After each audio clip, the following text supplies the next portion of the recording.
La nature fait-elle bien les choses? La notion de nature est problématique et difficile à définir clairement. Si elle désigne l'ensemble de ce qui est, elle se définit souvent en opposition ou en distinction de l'être humain ou de son environnement artificiellement créé.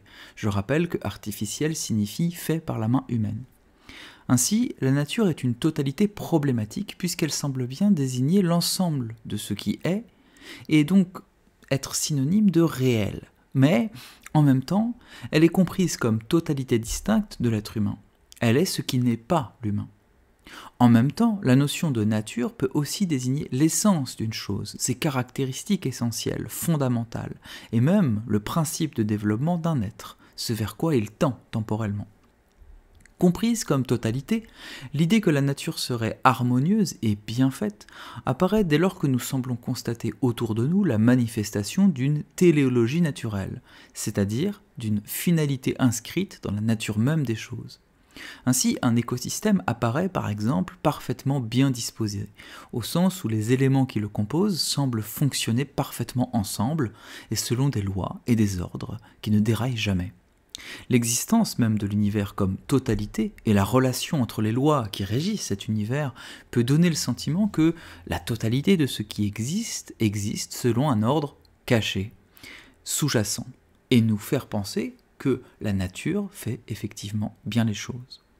En même temps, l'approche scientifique du réel implique d'exclure l'idée d'une finalité de la nature, c'est-à-dire d'une intention inscrite à l'intérieur même des choses. Il s'agit pour le physicien de se poser la question « comment ?», et non pas de tenter de répondre à la question « pourquoi ?», en révélant une intention potentielle. Selon une telle approche, considérer que la nature fait bien les choses, c'est faire erreur, en ce que la nature n'est pas une entité douée de volonté, et donc capable d'intention. Au sens strict, la nature ne peut rien faire, elle n'est pas agissante. Plus encore, l'idée selon laquelle la nature fait bien les choses implique un critère d'évaluation de ce bien, qui ne va pas de soi et qui surtout est nécessairement anthropocentré. L'évaluation du bien dont nous parlons ici dépend en effet du système d'évaluation. Or, un tel système sera nécessairement centré sur notre propre manière de considérer le monde, notre propre appréciation du réel. Nous sommes donc confrontés à un paradoxe. D'un côté, l'expérience sensible, immédiate, naïve, nous place devant une nature qui apparaît spontanément comme harmonieuse, comme bien faite, au sens où les éléments qui la composent semblent s'organiser parfaitement entre eux, et de l'autre, l'étude rationnelle du réel semble exclure cette évaluation anthropomorphique de la nature et bannir hors du champ de la raison la personnification que suppose l'idée selon laquelle la nature fait bien les choses. Que signifie donc cette expression? Que voulons-nous dire quand nous disons que la nature fait bien les choses? S'agit-il d'une mythologie, d'un récit plaqué sur le réel et qui nous permet de rendre intelligible son fonctionnement général? Ou bien révélons-nous par cette expression une caractéristique objective du réel, une donnée du monde? Quelques éléments de réflexion maintenant. Gardez à l'esprit que l'expression « la nature fait bien les choses » implique une séparation problématique entre la nature et les choses. Ainsi, par cette expression, la nature n'est plus synonyme de la totalité des choses, mais bien d'une entité ou d'un être qui, extérieur à la totalité, organise cette totalité, la produit. Apparaît ici la notion antique de nature comme un principe, c'est-à-dire une force organisatrice et animatrice des êtres. Or, une telle idée de principe naturel implique ce que l'on appelle en philosophie l'idée d'une téléologie, c'est-à-dire d'un discours portant sur la finalité des choses. Ainsi, la nature aurait un but, se dirigerait vers quelque part, et c'est cette intention de la nature qui expliquerait qu'elle fait bien les choses. Elle répondrait à un plan. Explorer la notion d'harmonie, qui est souvent à la base de cette idée que la nature fait bien les choses, est ici une chose importante à faire.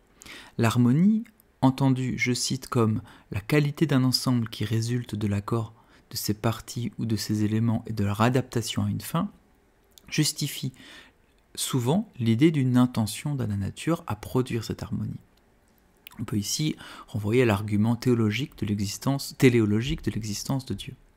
Or, il est possible d'imaginer que la perception humaine d'une harmonie, par exemple dans le spectacle d'un écosystème préservé, est, perception abusive d'une intention derrière l'accord visiblement harmonieux des éléments entre eux, le hasard est peut-être suffisant, on peut penser à la sélection naturelle par exemple, ou bien perception trompeuse en raison de son caractère lacunaire, l'écosystème qui apparaît parfaitement équilibré est en fait en perpétuelle mutation, en perpétuel déséquilibre, et il existerait dans la nature des anomalies, des échecs. Prendre garde enfin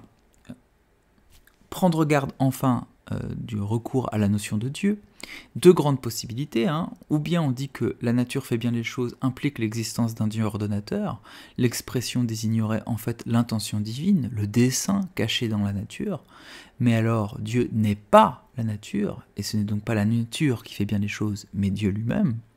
Ou bien on confond Dieu et nature, sur le modèle spinoziste peut-être. Il s'agit alors de montrer qu'une pensée de la nature, comme entité douée d'une intention, et même d'une intention parfaite, implique de rabattre la notion de nature sur celle de Dieu.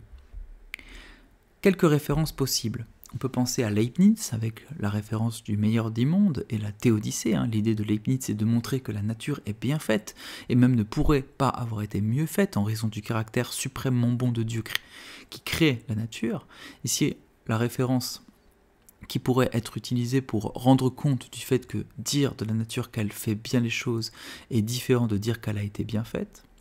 On pourrait penser évidemment à la pensée spinoziste et à ce rapport entre Dieu et la nature. On pourrait penser à Rousseau et à son idée d'une nature humaine qui ferait bien les choses. Chez Rousseau, la nature humaine est neutre ou positive.